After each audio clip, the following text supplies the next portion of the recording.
Hello, sippers. I'm Demetrius. I'm Renee. And I'm Marcia.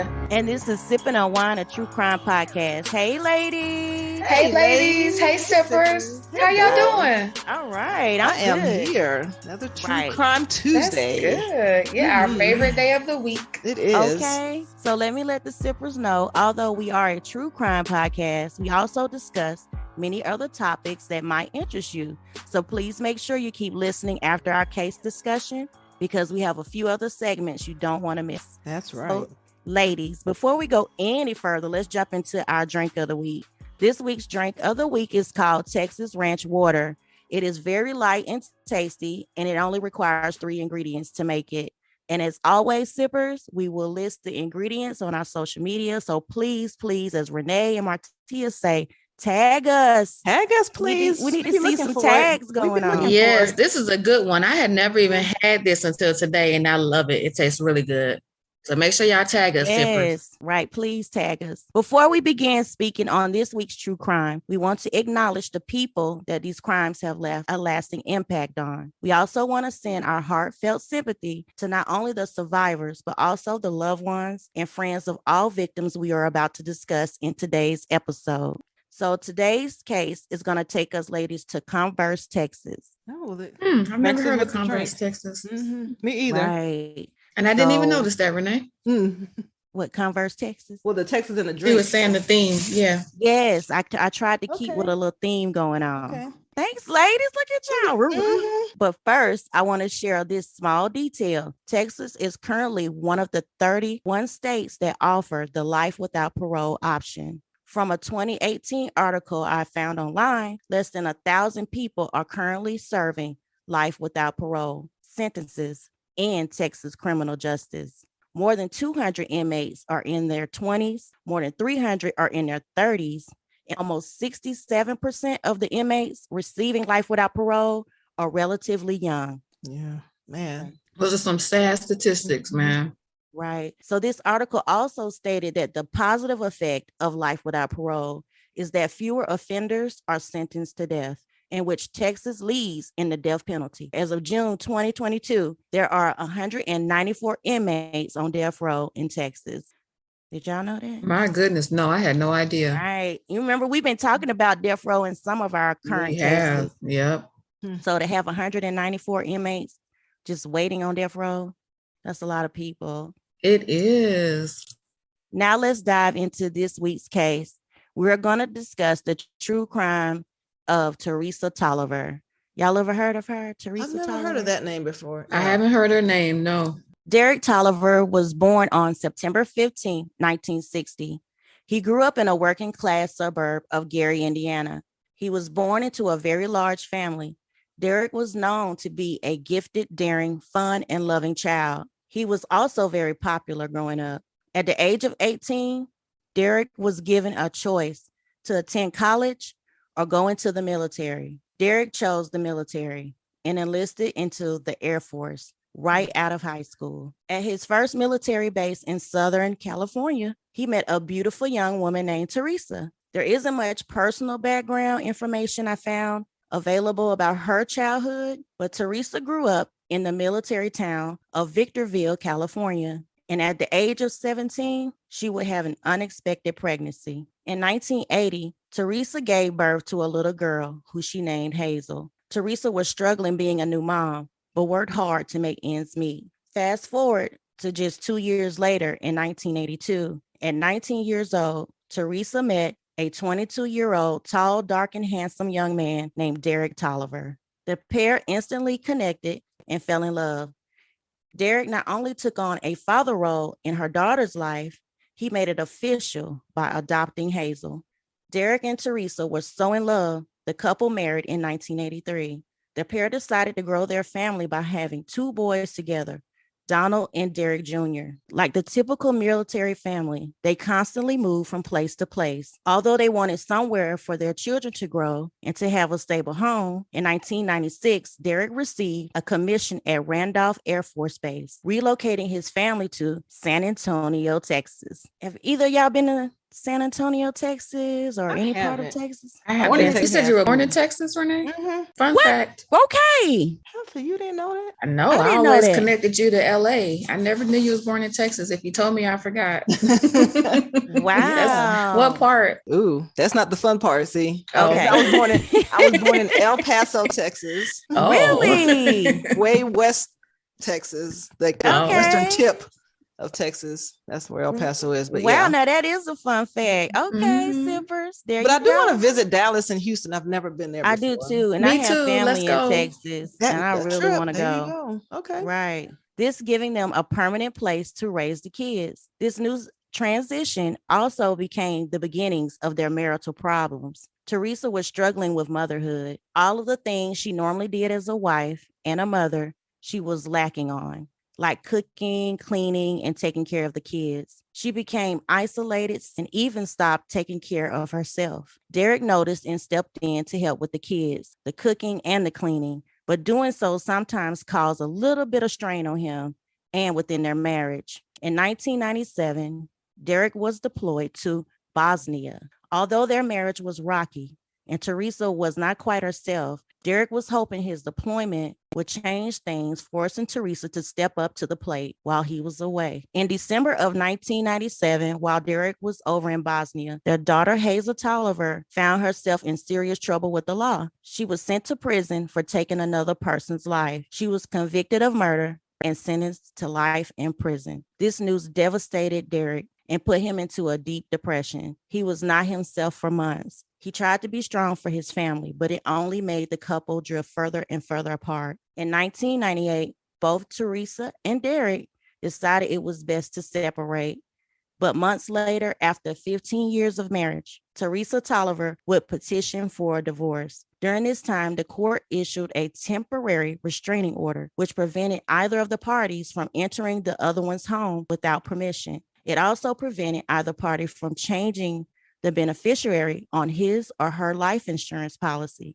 And it granted primary placement of their two minor children to Derrick while awaiting the finalization of their divorce agreement. Shortly after filing a divorce, Theresa, who is now 36 years old, started getting back to her old self. She was trying to get her life together when she met someone new, Emanuel Fonzie, who was 18 years her junior. He came to San Antonio, Texas, about a year and a half before meeting Theresa. He was a door-to-door salesman. That's how the pair would meet. They became inseparable, and the two traveled state to state and back to San Antonio. She wasn't no sugar baby, was she? Okay. That's like, what, 18 years younger than you? Exactly. Wow. Yeah. So, right. The two traveled state to state and back to San Antonio. Meanwhile, Derrick was also moving on. In July 2000, he met a beautiful woman who worked on base as a civilian. Her name is Lorraine Womble. She helped Derrick snap out of his depression and change back to the old happy Derrick. Lorraine was the change that Derrick needed to get back on his feet. They quickly became a couple and Lorraine moved in. On November 20th, 2000, just days before Thanksgiving, after a quick stop at the grocery store, Derrick had made plans to make a romantic dinner for Lorraine's birthday, while the boys stayed over with their mother for the holidays. When they arrived at home, Derrick hit the garage door opener and tells Lorraine to wait in the car because something just didn't look right. He enters the house first, and Lorraine sees another figure, a man roughly 5'9", wearing a gray shirt and a black winter's cap, come up behind Derrick. She then hears a gunshot. She quickly runs to the neighbor's house. Before leaving the yard, Lorraine hears another gunshot. She frantically rings the doorbell and tells the neighbor, Pearlie Hannah, to call 911. So y'all, they get home and there is a home invasion in progress. Wow. And he is shot twice. Oh my gosh. Right. So when the police arrive to the home, they immediately come with guns drawn, unsure if they will encounter an active shooter. There were a number of deputies that drove around the neighborhood looking for any suspicious vehicles. Once inside the home, it appears to be a home invasion or a random act of violence, but they didn't see any forced entry or anything of value stolen. Plus, no fingerprints were found on items within the home. So their speculation quickly changed from random act of violence or home invasion to an execution-style murder because Derrick Tolliver was on the floor with 2 gunshot wounds to the head. Investigators wasted no time to interview Lorraine at the neighbor's home and later bringing her into the station, gathering details on what she saw or heard happen prior to the shooting. Lorraine had now become both a witness and a suspect, but they were able to rule her out as a possible suspect because she had no probable cause harm to Derrick. So after hearing Lorraine's accounts of that night, Bexar County detectives then contacted Derrick's estranged wife, Theresa Tolliver, and their 2 sons to inform them about his untimely death. The detectives, still looking for a suspect, questioned both boys and Theresa. While questioning both Donald and Derrick Jr., detectives asked if they knew of anyone who would want to hurt their dad. They both named David Womble, Lorraine Womble's husband, a possible suspect who also worked on Randolph Air Force Base. They told detectives that David Womble didn't like their dad and Lorraine dating, and David randomly would come over and start fights. Having that information was enough to list him as a suspect. On December 19, 2000, a month after Derrick's murder, detectives questioned David Womble about his encounters with Derrick. He stated that he did go over to the house twice to confront him, although his wife was known to cheat on him a few times before Derrick. He was okay with them dating. It didn't bother him at all because he was in a new relationship. Detectives questioned his whereabouts on November 20th. David had been at work and stayed over to his girlfriend's house. He appeared to have a solid alibi.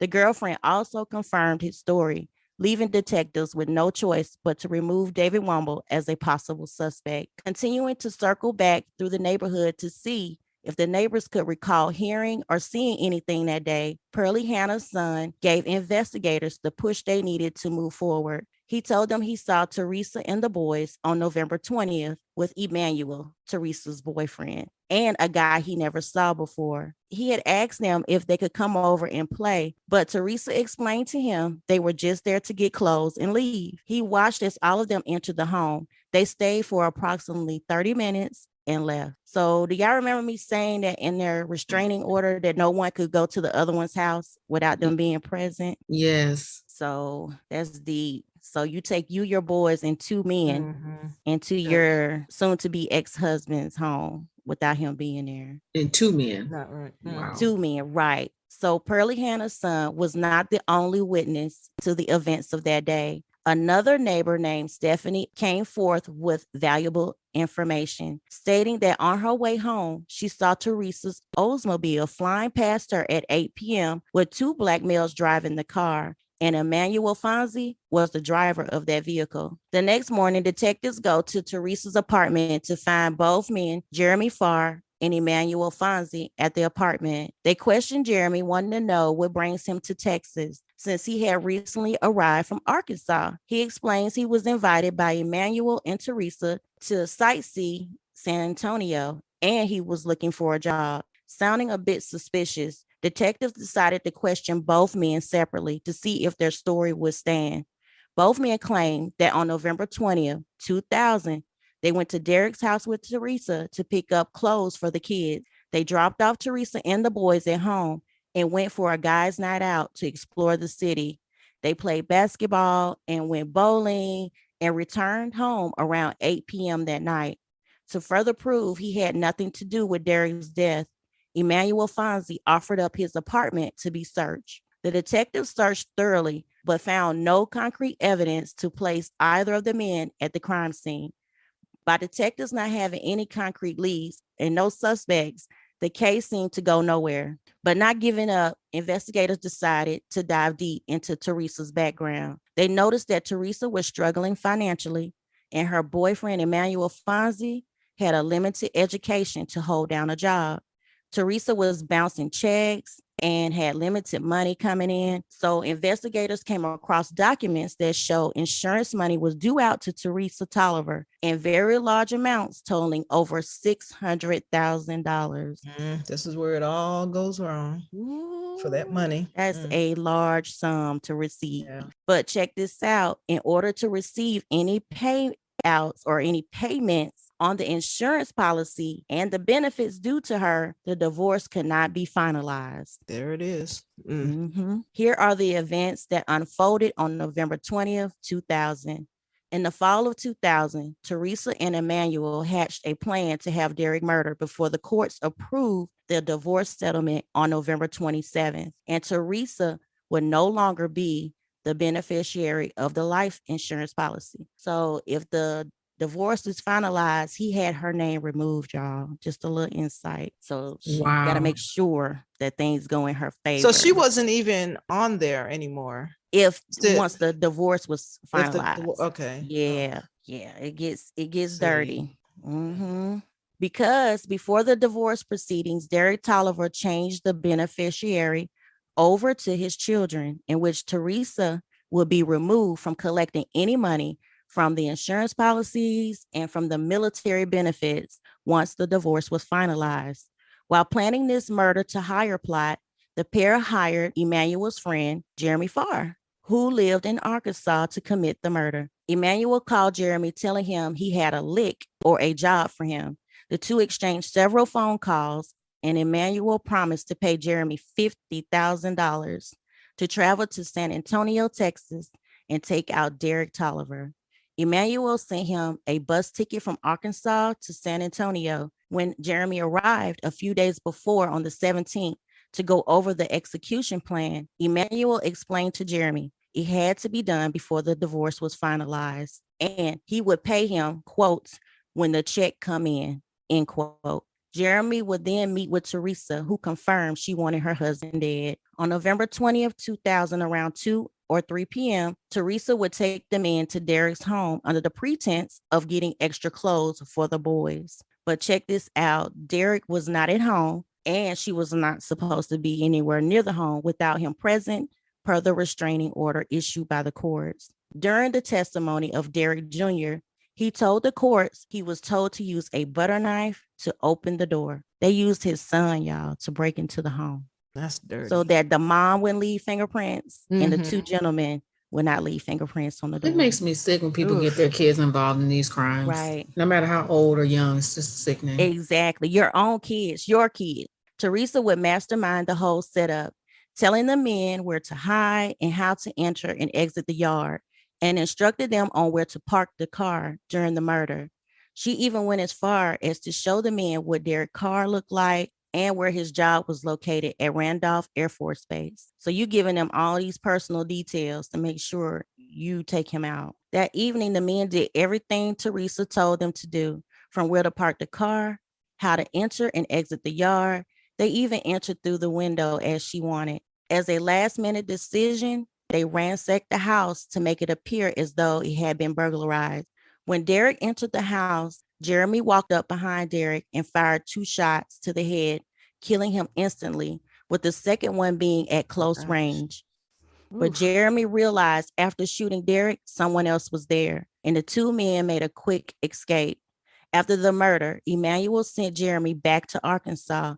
They paid him $500 and told him, and told him they would pay him once they get the big money. Did you say this was the year 2000? 2000? Yep. $500? Oh my goodness. Right. Pay him $500. Now, remember now, initially it was $50,000. But they told him they would pay him once they get the big money at a later time. See, and the thing about that is they gave him 500, even though they said 50,000. I mean, like, what are you going to do after the fact, after it's done? You can't take him to court. You know what I'm saying? Like, it's just stupid. Ooh, that's a good point. I didn't think about that part. Like, what you going to do? While I was researching, right. So after all 3 suspects, Theresa, Emanuel, and Jeremy, had been questioned about their involvement in the murder, they all gave a written statement and denied being involved. Sticking to their story of that day's events, the case would go cold, y'all, for almost 4 years because detectives were never able to link any of them to the murder. Right. After some time passes, Jeremy sees Emanuel riding around in a brand new Dodge Durango with rims and TVs inside. But adding more fuel to the fire, Emanuel and Theresa were going around town flashing big money. Yet Jeremy never received his $50,000 as promised. When he confronted Emanuel, he was given a couple of $100, and Emanuel brushed him off after that, cutting all ties. He should have seen that coming anyway. Somebody promising you 50 freaking it always be your own $1,000. people though. So Jeremy began talking to everyone and anyone who would listen to him about the murder he committed in San Antonio, and stating to them that he never got paid for it. See, and that's what happens. Look, and then you get mad, you start talking, right? Like you said you was gonna do, yeah. Mm-hmm. But little did he know, he talked a little too much. There was one person, a friend, who knew both Jeremy and Emanuel, that would go to authorities in Arkansas to tell them what he knew about the murder that happened in Texas. So to come with further evidence, the friend recorded Jeremy admitting, y'all, that he helped commit the crime against Derrick Tolliver. That ain't your friend. He taking you down. At all, exactly. Ooh. Texas authorities extradited Jeremy back to them. He was arrested and set to go to trial in 2005. So y'all, 5 years later. That's crazy. But before his sentencing, he agreed to tell everything and cooperate with the investigators in exchange for a lower sentence. You know, it's just funny how hardcore criminals can negotiate their time because they're talking and telling. I was like, yeah, you can tell. I'm still going to give you your time. But you're still going to get your max time. Exactly. Right. I don't know how they get to do that. It's just weird. Because of him talking and giving his account of being promised $50,000 and Theresa showing them how to enter and exit the yard, all matched with what took place. With that information, authorities were able to move forward with pinning Emanuel Fonzie because him and Jeremy had already claimed they had been together that entire night. But this also helped bring down Theresa Tolliver. All three were charged in the Texas State Court. In January of 2008, almost 9 years after the murder, Emanuel was found guilty of murder with life without the possibility of parole. The charges against Theresa Tolliver were dropped, y'all. They didn't charge her with murder. She was later indicted. That's disgusting. She gets Listen to this. I didn't even know this existed. She was later indicted to commit interstate murder for hire. She was also given life without the possibility of parole. Authorities found out that Theresa went through all the money, spending it carelessly on any and everything. She even stayed 3 months at Disneyland. Y'all got coins? Wow. Like that? 3 months at Disneyland? Mm-hmm. Theresa was out only for herself, and greed led her on a path to cure her husband, the father of her children, while living the fast lifestyle. She didn't want to lose custody of her kids or the money she felt that was hers from the insurance policies, all while focusing on her needs. It was all about the money for Theresa Tolliver. She took away a great dad from her children just for money. In October of 2009, after a 3-day trial, the jury came back with a guilty verdict. Theresa Tolliver was sentenced to life in prison without the possibility of parole. The judge ordered her to pay the restitution in the amount of $524,200.73. Down to the penny. Right. Nearly $600,000 she collected from the life insurance policy scam. She tried to appeal her conviction, but it was denied. So, ladies, I'm going to take you back one. Remember, Jeremy did a plea deal for a lesser sentence. Well, Jeremy Farr was sentenced to 30 years. He is scheduled to be released from prison in 2034. He will be 52 years old. You threw away your whole life. He should never get out. He should never be able to get out. Yeah, you were the active shooter. I was exactly. like, 30 years. So that's what the jury came up to the conclusion of the max of 30 years for that, being that he did a plea deal agreement. So, sippers, all of the sources used are available online, and I suggest that you watch Fatal Attraction and Snap regarding this case. Those are really good. They were very informational for me. But this is going to conclude Theresa Tolliver. She is pure evil. She set up her husband with her lover and his best friend just to spend $600,000. Yeah, right. But y'all, I learned that the interstate murder for hire is for whoever travels in or causes another to travel in interstate or foreign commerce, or uses or causes another, including in the intended victim, to use any mail or any facility of the interstate or foreign commerce with the intent that a murder will be committed. So I guess by hiring him coming over the state lines. Yeah. Traveling. That's what that is. So that's crazy. Ooh. Interstate murder hire. Boy, they come up with some names. I didn't even know that existed. I thought it was just murder. You committed murder. But she got her life without the possibility of parole. So that's why I read that at the beginning with Texas law. And you can't get out. Once you in there, you in there. That's it. So that concludes our case for this week's true crime. Any comments, ladies, y'all want to share? Any insight? Interesting that case, was though. It was very interesting and heavy, because I don't understand how people can take away their children's mom or their children's dad. It doesn't make any sense to me. And then you made him help in the crime. Right. Involved in that. Exactly. Right. And how old did you say when she had that unexpected pregnancy? How old was she with that? She was 17. 15? Oh, 17. Oh, okay. Yeah, that's terrible. With Hazel. So now you're in jail with your daughter, like for pretty life. Much. Yeah. Right. Or is that prison? You're locked away. So before we close out today's episode, let me be a little messy for a minute. Are you ladies ready? Not really. I think. Not with your messy, but let's go. I have a question. I saw it on Reddit. It says, who is allowed to knock on your window at 3 a.m.? What? Wait a minute. What? Who do you think is allowed? Who will you allow to knock on your window at 3 a.m.? I mean, at the age I am, hopefully nobody's knocking on my window. Well, I'm on the second story. You got to climb second floor. You got to climb a ladder to get That's up what here. some people were posting too. They was like, I don't even have a window. 15. Well, this dad made a comment and he said, my children are allowed to knock on my window at 3 a.m. if either of them are drunk or high on marijuana. I was thinking about my daughter, but then I was if they lost their key, they can knock on my window at any time. So I thought that was kind of clever. And I did not think about my kids when you asked that, because I thought it was like, I thought you meant like in a teenage sneaking people in type of way. Right. So who is allowed to knock on your window? What was some of the other people saying though? Like someone were saying, I hope it's my lover. Knocking on the window. Her husband is laying next to her. Oh, child. Okay. While you got a whole man laying next to you, she says, I don't think that's sexy though. Right. Some grown man knocking on a window, like. So you'll be shocked that some people were like, yeah, that would be like really good. I'm sure some people would think that, really? I'm just thinking, I'd look out the window and be like, really? Is this what we do? This what we doing? You coming at 3? Exactly.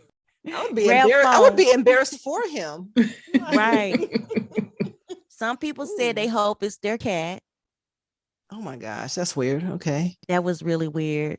And some people said, I hope it's like a 911 emergency vehicle that needs help to my neighbor. I guess they living in an apartment or something. Oh no, don't knock on my window if I'm asleep. So, y'all better figure that out. That don't have nothing to do with me. Don't get me involved.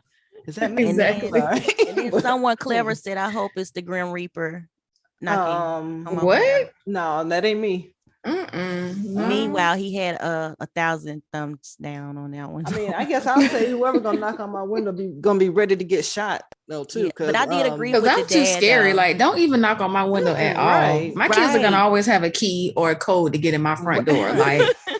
Like I'm gonna meet you with a gun for one. I'm serious. Like now that's what somebody else put too. They was like, well, you can always meet this shotgun laying next to him at 3 a.m. Unless you warn me beforehand and be like, hey, I'm about to knock on. No. Okay, so but did any of you guys sneak out? No, look, talking about windows, have any of you guys snuck out, like out the house in the middle of the night before, like out the window or something? Child, I never snuck out nowhere. I thought my mom was gonna kill me if I didn't do what she told me to do. I didn't even go out a window. I went right out the front door. Dang. Demetrius, you was just gangster. What about you, Renee? Look, how many times did you sneak out? You did? I actually didn't. Like, I never had a need to like sneak out. Like, because my mom never was just like, no, you can't go. Like it was never one of those kind of And I wasn't really doing stuff like that when I was that young, you know. Got it. And when I was old enough to walk out the door anyway. But yeah, I never snuck out a window, which I wouldn't, because I was, you know, on the second floor. Now I have had to sneak in, but let's see. I couldn't do that either. My mama had them, you know how people put bells on their front door? Oh, my mom would look, she had them on there. I guess it was for her alarm. That's that old school. She had them bells on that front door. Wasn't no sneaking in my mama's house. Shut up. I have never heard of that. You ain't heard of that? No. That's that project shit. You put the bells on the door. They be right on the doorknob. So as soon as that somebody jiggle that handle, you hear them bells. Like my mom would say, don't let the sun beat you home. I'd be like, oh God, I gotta get in there. It's like 8 o'clock in the morning. I gotta get home. So that's a rule I broke that rule. I didn't even know that was a thing. Yeah, I never snuck out, never snuck in. Because I guess like Renee was saying, by the time I was able to do whatever, I just did it. But I was a pretty good kid. I listened to my mama. I wish I had snuck out though. I wish I could have tried her. Well, from the bells, I'm glad you didn't. All right. Wow. So I have one more question. Well, I have a question at the end of this. So let me read this real quick. I found this on the sun.com. A passenger refused to swap seats during a flight with a family so they could all sit together. But people are saying, I'm sorry. Okay. A passenger refused to swap seats during a flight with the family so they could all sit together. Okay. But people are saying the same thing. So the traveler said they were on a 10-hour flight from Greece with the end of summer holidays making for a very busy time of the year. He said on Reddit, I booked my ticket specifically to be closer to the front of the plane so I could be closer to the gate when it was time to get out. I personally hate traveling, so I spent a little bit more money to be closer. Okay. However, as soon as he got on the plane, he said a family of 4 asked if he could swap seats so they could all sit together. He continued, normally I'll be like with that, but switching spots would mean moving 20 rows down from which I paid my ticket. So, however, after saying he wanted to keep his seat, he was called an a-hole by the woman in front of her husband and kids. Okay.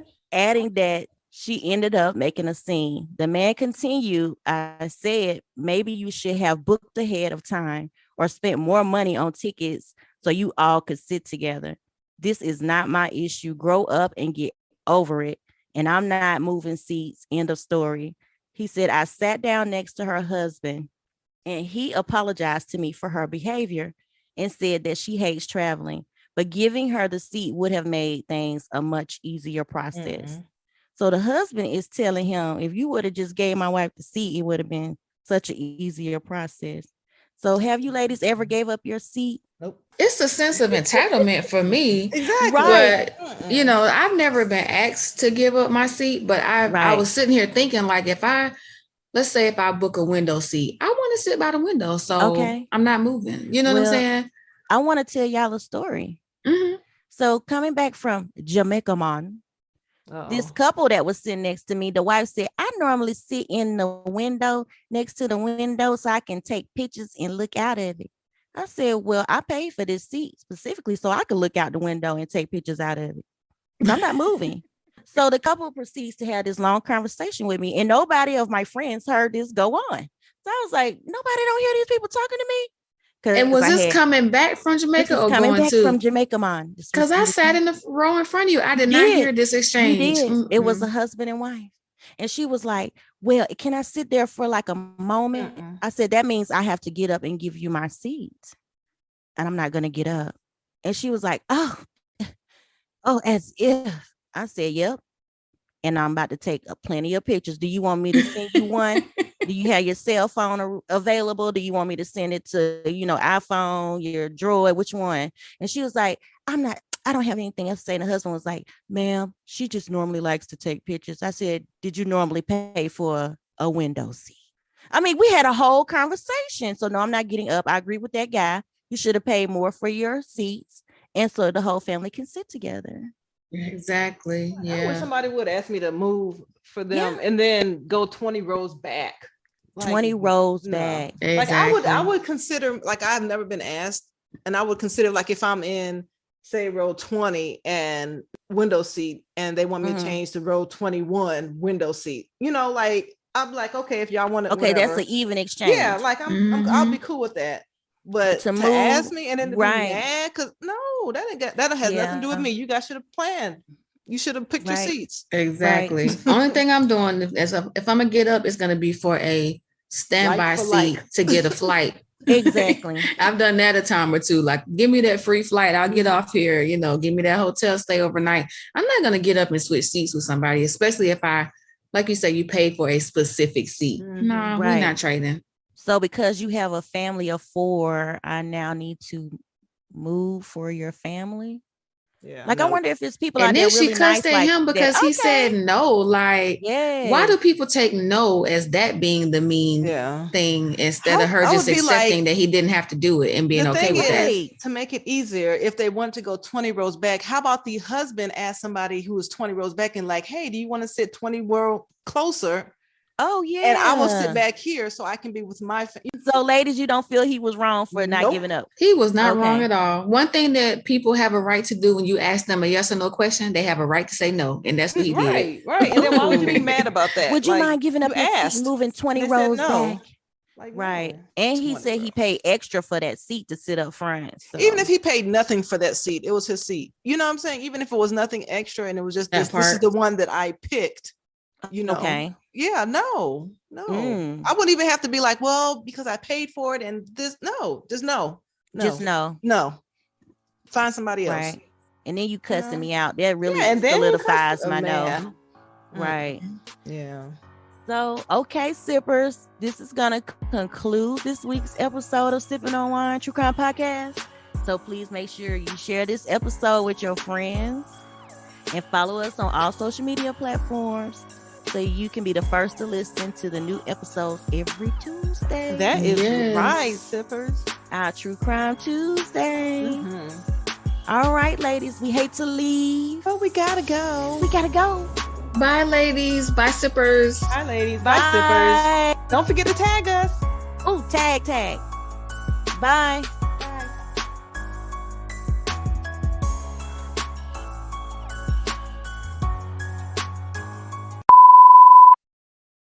Okay, bye, sippers.